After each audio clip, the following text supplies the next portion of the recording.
Gustavo Petro, Iván Duque, Juan Manuel Santos, Álvaro Uribe, los Santo Domingo, los Sarmiento Angulo, los Gilinski.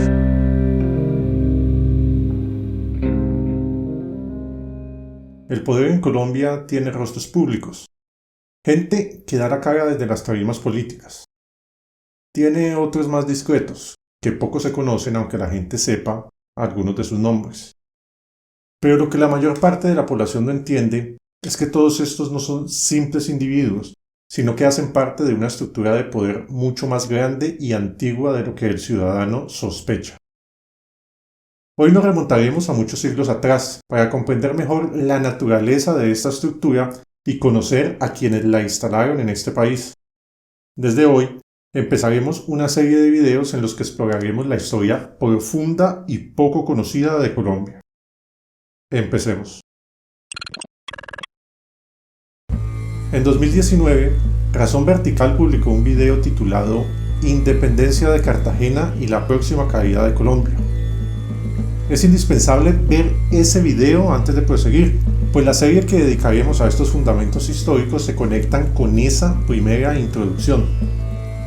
En ese entonces hablábamos de la influencia que el Imperio Británico había tenido en las independencias de las Américas, así como los métodos de infiltración, engaño y desprestigio que usarían los británicos y sus aliados franceses contra su enemigo, el Imperio Español.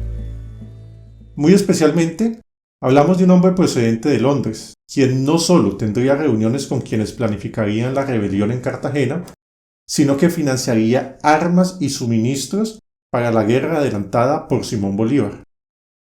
Nos referimos al multimillonario David Castello Montefiori.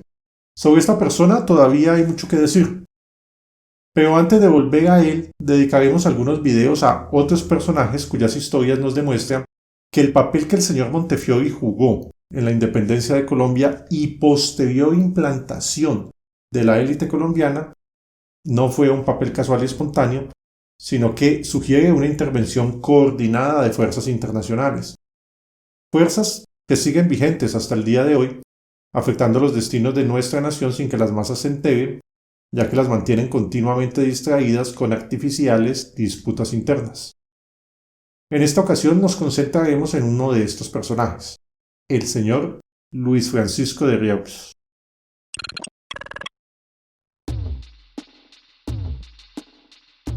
Según su biografía, este ciudadano francés, nacido en 1755 y graduado como médico en la Universidad de Montpellier, fue enviado por el gobierno de su país en 1784 al Santo Domingo francés para realizar estudios e investigaciones botánicas.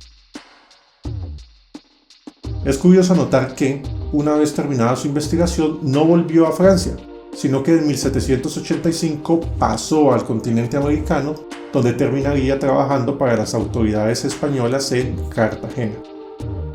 El trabajo encomendado era el de planificar la reforma del hospital militar de la ciudad amurallada, que por una increíble casualidad se encontraba justamente al frente de la sede de la logia masónica en la calle San Juan de Dios. Y decimos casualidad porque el señor de Rieux estaba afiliado precisamente a la masonería francesa. Su nexo y compromiso con esa hermandad siempre se mantuvo vigente y de hecho en 1821 terminaría vinculándose a la logia Beneficencia de Cartagena. Recordemos que en nuestro video acerca de la independencia de Cartagena ya habíamos hablado de la pertenencia de los principales impulsadores de la rebelión en esa ciudad a la logia masónica, así como el nexo que todos ellos tenían con el banquero inglés David Castello Montefiori. Pero ser masón no sería el único rasgo curioso del señor de Rieux, pues años después, en plena rebelión contra España, este hombre que, recordemos que era médico de profesión, se uniría al ejército patriota donde rápidamente se le posiciona como capitán de las tropas en el Magdalena. Más adelante, sería nombrado coronel de tropas centralistas en las batallas de Venta Quemada y San Victorino. Y por si no fueran suficientemente sorprendentes estos cargos militares para alguien que supuestamente solo había estudiado medicina, el señor de Rieux resultaría siendo elevado al grado de general de brigada y, eventualmente, secretario de Guerra y Marina de la Gran Colombia en el año 1830. ¿Cómo es que un médico terminaría teniendo una carrera militar y ejerciendo los más altos niveles en la nación? Debería sin duda existir una causa especial que explicara este extraño hecho, más si consideramos la importancia descomunal que la Secretaría de Guerra y Marina tenía para la joven nación, y que podemos ver reflejada en este gráfico de los egresos en el periodo 1825-26. Como se evidencia, la Marina representaba la descomunal cifra de 66.4% del total de los egresos del gobierno de la Gran Colombia. Además de hablarnos de la importancia que esta cartera tenía para el país, este tema está fuertemente relacionado con el asunto de los préstamos internacionales en los que se vio envuelta la nación y de los que, como siempre, hablaremos en futuros videos. La carrera militar del señor de Rieux nos plantea, pues, varias interrogantes muy interesantes, pero no adelantemos tanto y volvamos a finales del siglo XVIII. Después de concluir su trabajo en el hospital militar, el francés sería comisionado por el virrey José de Espeleta en 1790 para realizar un estudio acerca de las variedades de quina en el río Magdalena y la provincia de Quito. Terminado este encargo, se desplazaría a Santa Fe, donde adquirió la nacionalidad neogranadina y se relacionaría con Antonio Nariño, hoy conocido como precursor de la independencia y que por esas épocas transitaba por importantes cargos en Santa Fe. Primero como alcalde de segundo voto, después como tesorero de diezmos y más tarde como alcalde principal, cargos que aprovechó para impulsar, entre otros, el negocio de la quina, negocio en el que convenientemente estaba inmerso el propio Antonio Nariño y más adelante su amigo Luis Francisco de Rieux. El negocio de la quina les proporcionaría a ambos inmensos beneficios que les permitirían llevar una vida de comodidades y ciertos lujos, como fue la compra por parte del doctor de Rieux de una hacienda en Honda a la que nombró La Egipciana. Esta favorable posición económica le permitiría también financiar ciertos proyectos secretos de los que hablaremos en un momento. En Santa Fe, el señor de Rieux ejercería además su profesión de médico, pero no lo haría individualmente, sino en asociación con un compatriota suyo, el señor Emmanuel de Flores, que al igual que de Rieux era doctor graduado de la Universidad de Montpellier y que como éste se vería envuelto en las actividades de los rebeldes, ingresando posteriormente a prestar su servicio a los ejércitos independentistas, ejerciendo, la lógica labor de sanador. En el marco de la amistad entre Nariño y de Rieux se produciría el ingreso de Antonio Nariño a la masonería y con ello empezarían sus actividades de subversión contra el Imperio Español.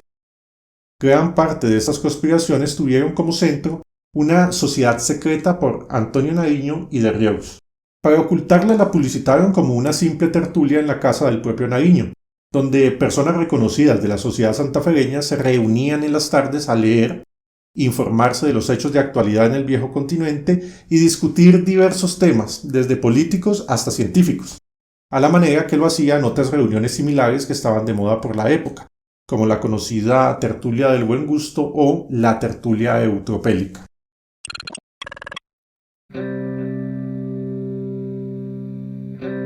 Bajo esta cubierta, un pequeño grupo tejía ideas y planes en contra del virreinato. Esta sociedad secreta fue conocida con el nombre de Arcano Sublime de la Filantropía. De esta manera, mientras personajes distinguidos de la sociedad santafereña se reunían inocentemente a pasar una tarde amena, de Rieux y Nariño, junto a su pequeño círculo de cómplices, tenían la ocasión de intercambiar sus ideas y planes de una manera discreta, contando con una fachada perfecta.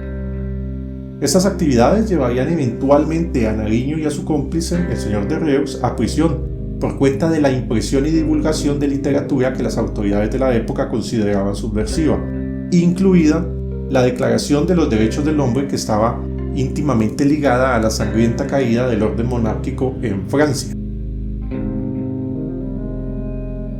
Inicialmente el doctor de Rieux negaría conocer y haber recibido este documento.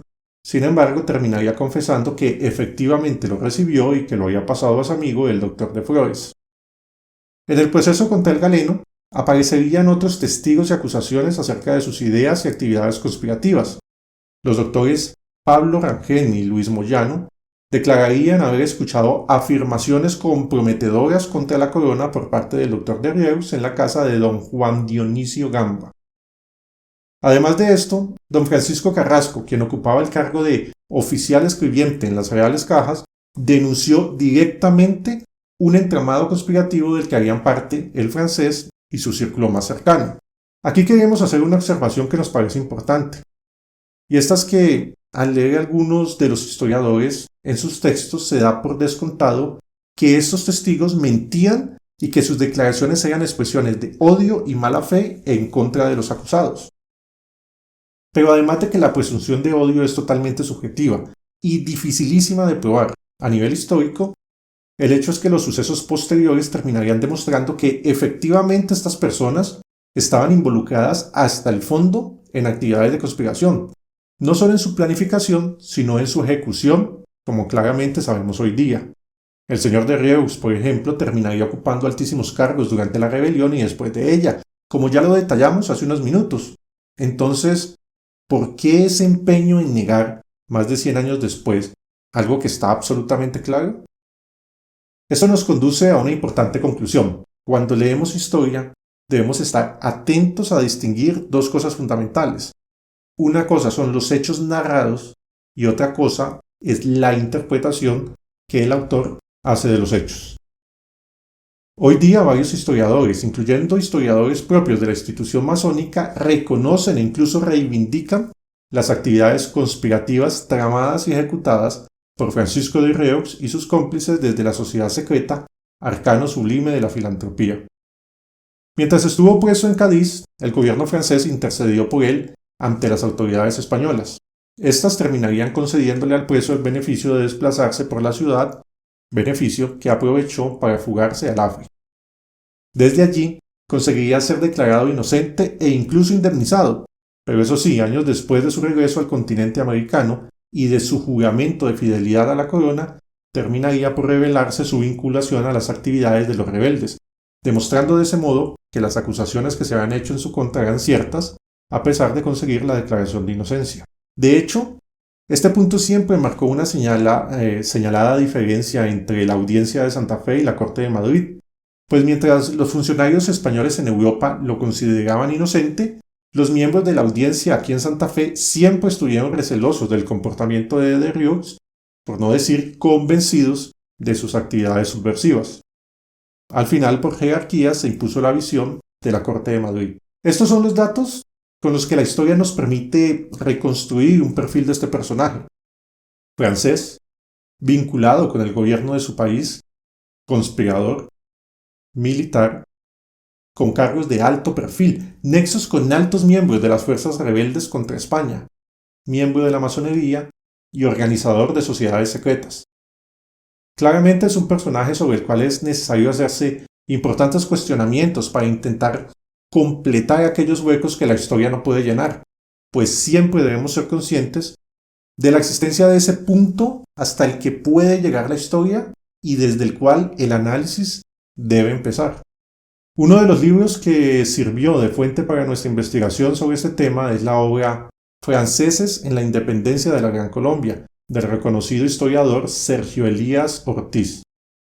Dice en esta obra, refiriéndose al francés, que, abro comillas, debió ser de Rieux alumno que prometía mucho, pues a raíz de su grado en 1783 fue comisionado por el gobierno francés para adelantar investigaciones de historia natural en la isla de Santo Domingo. Este es un segmento curioso en el que el autor aventura una especulación sobre los motivos que tuvo el gobierno francés para enviar a de Rieux. ¿Y por qué hace esto? El hecho de que de Rieux haya llegado a estas tierras, enviado por el gobierno de Francia, nos habla de un nexo entre este personaje y los poderes de su país. Es por esto que don Sergio Ortiz hace esta especulación, pues se detecta que en la historia registrada existe un agujero. Sí, el señor de Rieux llegó aquí enviado por los poderes franceses, supuestamente para realizar una investigación, pero ¿por qué a él? ¿Qué conexión tenía el señor de Rieux con la élite francesa? Profundizaremos sobre este asunto en la segunda parte de este video. Buen día.